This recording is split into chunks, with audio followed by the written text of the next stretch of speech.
अनिकेत मांगडे मांगडेवाडीचा आंतरराष्ट्रीय कुस्ती संकुल अर्जुन पुरस्काराचे मानकरी काकासाहेब पवारांचा भट्टा। तर कल्पेश कंदारे पुणे लाल पट्टी पायाला बांधलेला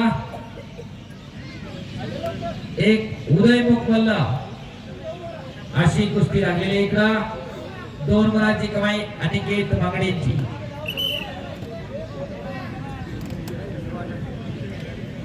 शाबास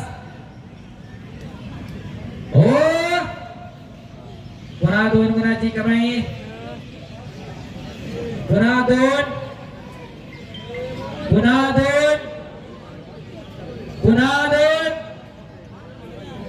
आणि तांत्रिक गुणाधिक्य 10 गुणाच्या फरकानं अनिकेत मांगडे मांगडेवाडी प्रथम क्रमांक पुणे जिल्ह्यासाठी निवड महाराष्ट्र केसरी गटामध्ये